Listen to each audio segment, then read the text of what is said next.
Next time నువ్వు దయచేసి పవన్ కళ్యాణ్ తోటి మహేష్ బాబు సినిమా తీయొద్దు అంతే. మహేష్ బాబు వాటికి 3 సార్లు చూడండి, కానీ త్రివిక్రమ్ పేరు ఎత్తదు. త్రివిక్రమ్ పేరు వద్దు, తమన్ పేరు ఎత్తొద్దు. ఆ ఫుల్ ఫ్రస్ట్రేషన్లో ఉన్నామన్నమాట.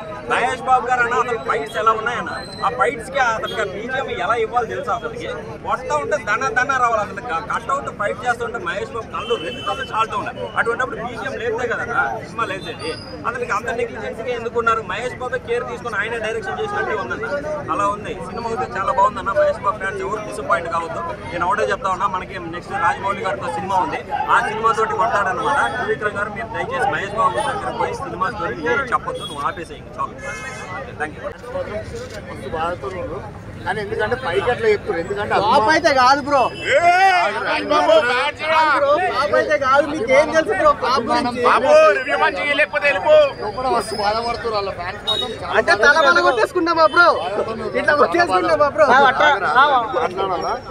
మాట్లాడు ఏంటి భయ్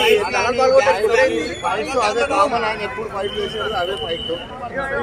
మాత్రం చాలా బాగుంది. మాత్రం చాలా బాగుంది. సినిమా ఫ్లాప్ అన్న దేనికోసం ఫ్లాప్ అన్న? స్టోరీ దమ్ము లేదు కదా భయ్యా, అజ్ఞాత వస్తుంది అధ్వానం ఉంది. అరే నగేశ్వరికి దమ్ము లేదంట, ఏం లేదు.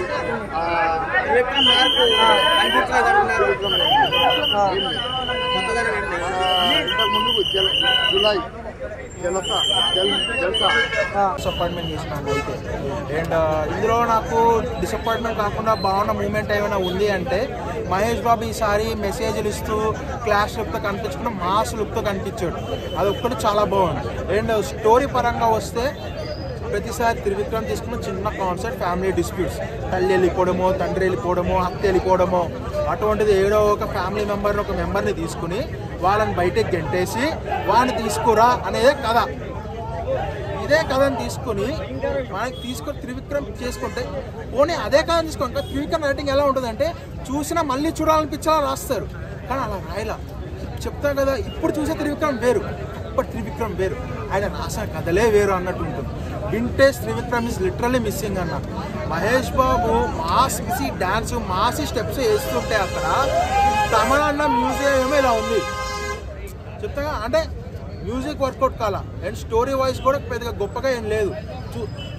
ఫ్రాంక్గా పాజిటివ్ చెప్పాలి అంటే సినిమాని కథని మర్చిపోయి కాసేపు వెళ్ళి మహేష్ బాబుని చూసి వచ్చేయండి అన్న. అదొక్కడే సినిమా మొత్తంలో పాజిటివ్ ఒక్కడే, మహేష్ బాబు యాక్టింగ్, ఆయన డాన్స్, అంతే. ఆయన మించి ఇంకోటి పాజిటివ్నెస్ అంటూ ఇంకోటి అంటే ఏం కనిపించట్లేదు మన సినిమాలో. అండ్ ఫ్యాన్స్ ఇంకా డిసప్పాయింట్మెంట్ ఏంటంటే రాజమౌళితో సినిమా ఉంది, అది ఎప్పటికి వస్తుందో నాకు తెలియదు. అది వచ్చేటప్పుడు మీరుంటా నేనుంటాం కూడా తెలియదు. సో అప్పటి వరకు ఫ్యాన్స్ వెయిట్ చేయాలి. సో దాని బదులు ఒక మంచి సినిమా చూద్దాము అనే కోరికని త్రివిక్రమ్ వాళ్ళకి కరెక్ట్గా ఫుల్ఫిల్ చేయలేకపోయాడు. ఒక్క డిసప్పాయింట్మెంట్ అయితే వాళ్ళకు ఉంటుంది. సినిమా మొత్తం